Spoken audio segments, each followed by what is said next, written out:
Algunos años atrás, la mayoría de los fabricantes solamente te ofrecían un sistema para medir la luz. Por ejemplo, esta cámara bastante antigua solamente ofrece una medición que es ponderada central. Una medición que promediaba un 40% lo que veía los bordes y un 60% lo que veía el centro de la imagen. Hoy en día, la mayoría de los fabricantes te ofrecen a lo menos 3 sistemas para medir correctamente la luz. Esto puede ayudar a confundir bastante a las personas. En vez de simplificar, puede incluso llegar a conducir a que cometas algunos errores. Mi nombre es Pablo Jeffs y te invito a conocer más en este video especialmente preparado para ti.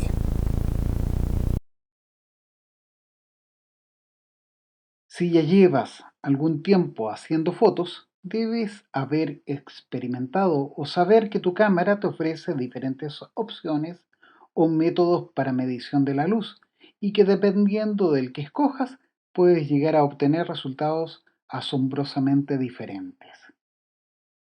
Algunas veces podrás obtener los mejores resultados al momento de medir la luz con el fotómetro de tu cámara fotográfica, tal como ésta viene configurada desde la fábrica, pero hay otras en las que esto no ocurrirá y deberás recurrir a correcciones de último momento o a modificar la forma en que ésta lo hace para conseguir fotografías correctas. Hablemos un poco de los diferentes métodos o modos para medir la luz. Existen básicamente 3.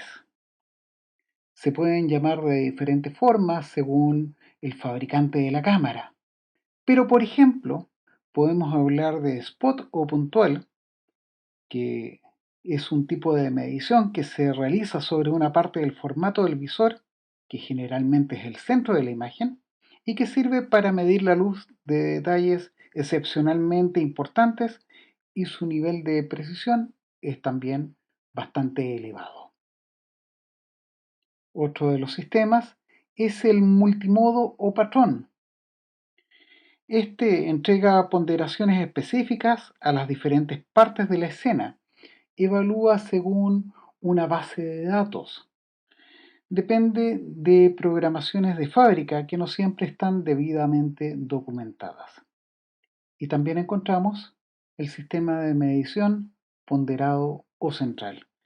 Es el más antiguo de todos. Le otorga un 60% de importancia a la lectura que hace en el centro y en la base de la fotografía y un 40% al resto de la superficie sensible o de sensor que estemos utilizando. ¿Cómo se selecciona en tu cámara? Esta es la pregunta más básica. Pero dependiendo de la marca y modelo que usas, pueden haber diferencias en la forma de escoger y seleccionar. Pero a modo general voy a indicar el método para Canon y Nikon. En la mayoría de otras marcas los sistemas son muy parecidos. En el caso de Canon, se debe presionar el botón de modo de medición. Luego, usando la rueda de control principal, se puede seleccionar y escoger entre las 4 opciones que se ofrece y finalmente se confirma presionando el botón Set. En el caso de Nikon, para modelos que no tengan un botón específico es necesario utilizar el botón Info, que se encuentra en la parte posterior de la cámara, y en la pantalla de información seleccionar Medición. Usando las flechas del cursor, finalmente se debe escoger el método de medición.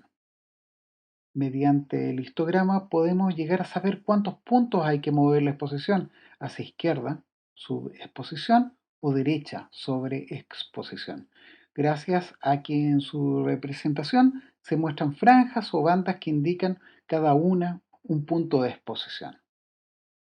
Lo que deberías buscar es que tanto las luces, que son las zonas más claras, como las sombras de la escena tengan algún nivel de detalle y puedan aportar información a tu fotografía. Descubrir cuál es el mejor sistema para medir la luz en tus fotografías es algo que no necesariamente pasa por un sistema científico, sino que más bien por algo subjetivo. Si este video te gustó, te invito a suscribirte en nuestro canal oficial de YouTube y nos vemos en un próximo video.